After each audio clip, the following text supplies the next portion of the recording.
John Edward Jones, जो कि 2009 के बाद इतिहास के पन्नों में खो जाता है। ये घटना है नट्टी पुट्टी केव, जो कि अमेरिका के यूटा राज्य में स्थित एक गुफा है। इस गुफा की लंबाई 1355 फीट और गहराई 145 फीट। ये गुफा कई भागों में विभाजित थी, जिसमें the birth canal, the aorta crawl, the scout eater, the मेज, बहुत सारे हिस्से थे। एडवर्ड द बर्थ कैनाल के हिस्से में जाना चाहता था, लेकिन दुर्भाग्यपूर्ण तरीके से वह बाईं ओर मुड़ जाता है और वह वहाँ पर जाकर के फंस जाता है। ये पूरी घटना एडवर्ड के ऊपर आधारित है और उसको किस तरीके से दिक्कतों का सामना करना पड़ता है और किस तरीके से उसको बचाव दल बचाने का प्रयास करता है। तो चलिए शुरू करते हैं the sad story about nutty putty cave. तो बने रहिए हमारे साथ इस कहानी के अंत तक। दुर्घटना के समय जॉन बाल हृदय रोग विशेषज्ञ बनने के लिए अध्ययन कर रहा था और वह शादीशुदा था और एक बच्चे का पिता भी था। 24 नवंबर 2009 को जॉन और जोस भाइयों ने गुफाओं में जाने के लिए अपने प्यार और फिर से जगाने का फैसला किया और नट्टी पुट्टी गुफा को अपनी अगली यात्रा के रूप में चुन लिया। ये लोग 9 लोग दोस्त थे और साथ में कुछ परिचित भी शामिल थे। और इस गुफा में प्रवेश करने के लिए सबसे ज़्यादा महत्वपूर्ण था कि 2 विशेषज्ञ जो कि गुफाओं के बारे में पहले से जानकारी रखते हों, तभी इस गुफा में प्रवेश दिया जा सकता था। जो कि दोनों के भाई गुफाओं में जाने वाले विशेषज्ञ के रूप में थे और इससे पहले भी कई गुफाओं में वो जा चुके थे। बचपन में वे अपने पिता के साथ काफ़ी दूर दूर की गुफाओं में जा चुके थे, इसलिए उन्हें अनुभव पहले से था। आत्मविश्वास से ये बिल्कुल भरे हुए थे और ये सभी लोग बुधवार को रात 8 बजे थैंक्सगिविंग से कुछ दिन पहले जब वे गुफा स्थल पर पहुंचे तो वो अकेले नहीं थे। उनके साथ 9 दोस्त और उनके परिचित भी थे। 1 घंटे या उससे ज़्यादा समय तक सब कुछ ठीक ठाक चलता रहा। समूह ने गुफा के सबसे बड़े कमरे की खोज की थी, जिसे बिग स्लाइड नाम दिया गया था। जल्द ही जॉन, जोस और उसके 2 दोस्तों ने एक चुनौती लेने का फैसला किया, जिसके बारे में उन्होंने सुना था, यानी बर्थ कैनाल से गुजरना। एक संकरा और चुनौतीपूर्ण मार्ग जो अंततः एक बड़े कमरे में खुलता है। जॉन पहले गया। वह कुछ समय के लिए आगे बढ़ा, लेकिन उसे कोई बड़ा क्षेत्र दिखाई नहीं दिया।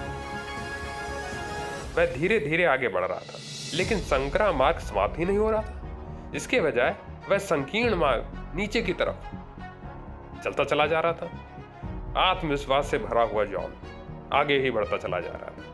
वह जानता था कि उसे एक रास्ता मिल जाएगा जहां पर वो आसानी से खड़ा हो सकेगा, लेकिन उसे नहीं पता था कि उसे दाएं रास्ते पे जाना था, लेकिन वह बाएं मुड़ चुका था, जो कि आगे जाके बिल्कुल बंद हो जा रहा था। आत्मविश्वास से भरे जॉन ने आगे बढ़ना जारी रखा, शायद वह देखते हुए कि सुरंग नीचे की ओर चौड़ी हो गई है, लेकिन तब तक बहुत देर हो चुकी थी। वो सिरकता हुआ नीचे की तरफ चला जाता है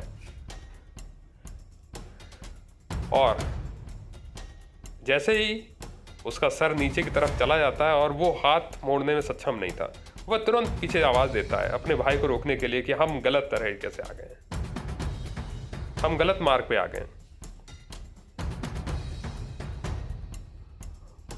अब इस स्थिति में उसका भाई, जो कि पीछे की तरफ, मतलब पैर उसके जॉन की तरफ थे और जो सर था वह गुफा के जहाँ खुलता है उधर की तरफ से उल्टा होकर के आ रहा था। जैसे उसकी आवाज़ को वो सुनता है, वो समझ जाता है कि बहुत बड़ी दिक्कत हो गई और तुरंत ही वह देखता है, पहले वो प्रयास करता है कि अपने भाई को वहाँ से निकालने के लिए वह उल्टा होकर के अपने पाँव को उसके पाँव में फंसाता है, लेकिन वह थोड़ा प्रयास करता है, लेकिन चढ़ाई इतनी अधिक सीधी थी कि वह उससे नहीं निकल पाता है।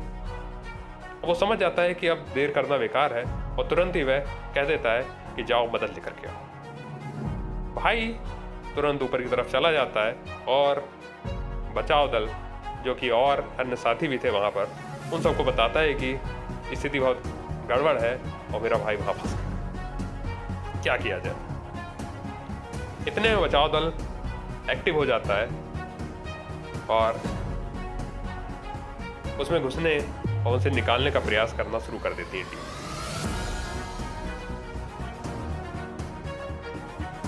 आगे देखते हैं इसमें क्या होता है। मदद के लिए सबसे पहले पहुंचने वाला व्यक्ति सुशांत था, जो कि स्थानीय बचाव स्वयंसेवक था, जिसने अपने बचाव पेजर पर संदेश प्राप्त करने के तुरंत बाद अपना सारा काम छोड़ दिया और अपनी टोयोटा कार से घटनास्थल पर पहुंच गई। वह आधी रात के आसपास पहुंची। जॉन को गुफा के अंदर फंसे हुए 3 घंटे से अधिक हो चुके थे।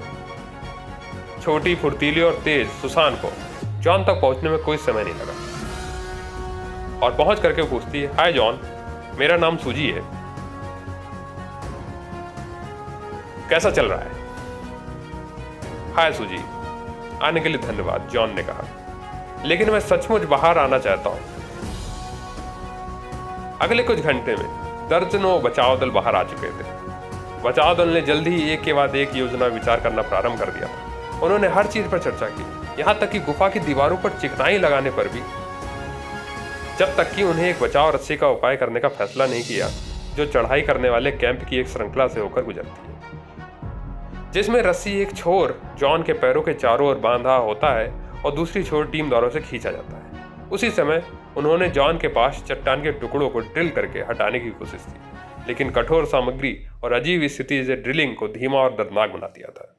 1 घंटे से अधिक समय में वे कुछ इंच की ही ड्रिल कर पाए थे। जॉन के शरीर की स्थिति में भी चीज़ों को जटिल बना दिया। वह लगभग उल्टा फंसा हुआ था और बचाव दल को केवल उसके पैर दिखाई दे रहे थे और पैरों के ऊपर की छत इतनी नीची लटकी हुई थी कि बचाव दल उसे बाहर नहीं निकाल सकते थे, क्योंकि उसके पैर रास्ते में आ सकते थे।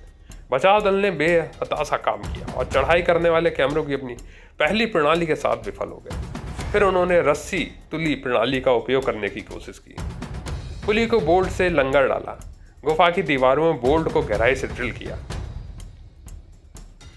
गुफा बहुत संकरी थी, इसलिए सब कुछ और भी मुश्किल हो गया था और ऑक्सीजन की कमी लगातार बनी हुई थी। हालांकि बाहर बचाव दल, स्वयंसेवक, आपातकालीन सेवाएं और बचाव हेलीकॉप्टर की एक बड़ी टीम मौजूद थी, लेकिन अंदर केवल एक ही व्यक्ति पहुंच सकता था, जॉन तक। इस बीच जॉन की हालत और भी खराब हो गई। वह अब लंबे समय से उल्टा लटका हुआ था। उसे सांस लेने में दिक्कत होने लगी थी और उसके दिल को अपने मस्तिष्क से निरंतर रक्त प्रवाह को बहाव निकालने के लिए गुरुत्वाकर्षण के विरुद्ध दुगनी मेहनत करनी पड़ रही थी।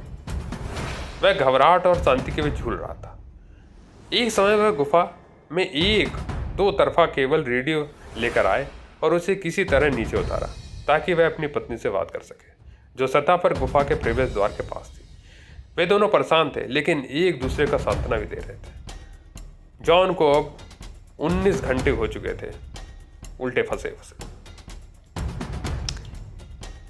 लेकिन इसके बाद कुछ चीजें बेहतर होती हुई दिखती। जब बचाव कर्मियों ने आखिर अपना पुलिस सिस्टम लगाना समाप्त किया और जॉन को बाहर निकालना शुरू किया तो सब कुछ बदल गया। वे 8 लोगों की एक टीम में काम कर रहे थे, सभी एक साथ खींच रहे थे।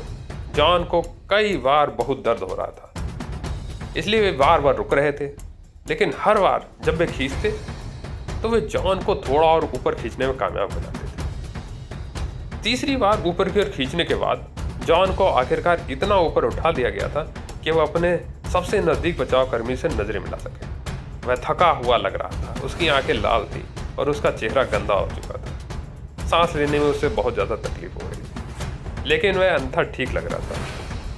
बचाव दल वाले पूछते, आप कैसे हैं? तो कहता है कि यह बहुत बुरा है, मैं उल्टा हूँ, मुझे यकीन नहीं हो रहा है कि मैं उल्टा हूँ, मेरे पैर मुझे मार रहे हैं। बचाव कर्मियों ने देखा कि यद्यपि जॉन शिकायत कर रहा था, फिर भी उसके चेहरे पर मुस्कान थी। उन्होंने एक बार आराम किया और फिर जॉन को ऊपर खींचने का फैसला किया। वह लगभग बाहर आ चुका था, लेकिन भाग्य को कुछ और ही मंजूर था। जब बचाव दल ने जॉन को चौथी बार ऊपर खींचा तो कुछ घटित हुआ। रस्सी अचानक उसके हाथों से ढीली हो जाने के कारण पूरी टीम पीछे हुए गिर गई। सबसे नज़दीकी बचावकर्ता को लगा कि उसके चेहरे पर कुछ कठोर चीज़ लगी है और वह 1 सेकंड के लिए बेहोश हो गया। जब वह होश में आया तो उसने धूल के अलावा कुछ नहीं देखा। वह धूल थोड़ी कम हुई तो उसने महसूस किया कि जॉन के पैरों के पास पत्थर का मेहराब जहाँ रस्सी बंधी हुई थी टूट चुका था और सबसे नज़दीकी चाबी का बोल्ट भी खुल चुका था।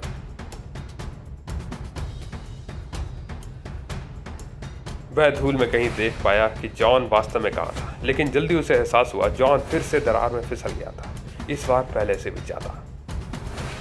बचावकर्ता को धातु के कैरिबल से टकराने के कारण चेहरे पर गंभीर चोटें आई थी।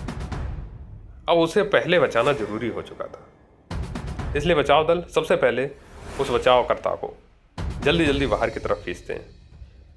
इसलिए उसे अपने पिता के साथ स्थान बदलना पड़ा, जो बचाव दल में भी थे। जब वह जॉन के पास पहुंचा तो उसने पाया कि जॉन की सांसें बहुत उथली और कम चल रही थी। वह जीवित रहने के लिए संघर्ष कर रहा था। बचावकर्ता ने जॉन को पुकारा, लेकिन कोई प्रतिक्रिया नहीं।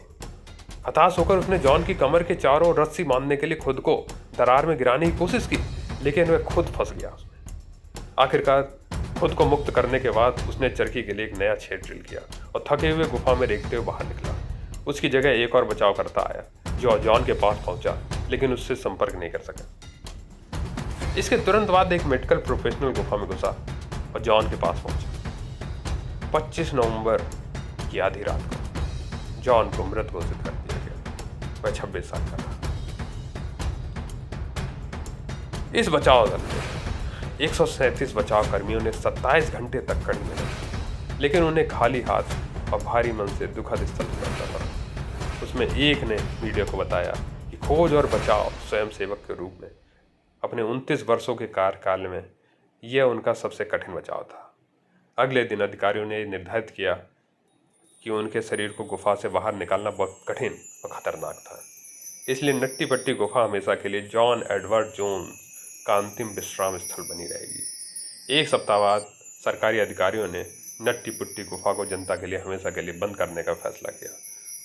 तब से इसे सील कर दिया गया है। जॉन के परिवार ने उसकी याद में गुफा के प्रवेश द्वार पर एक पट्टिका लगवाई।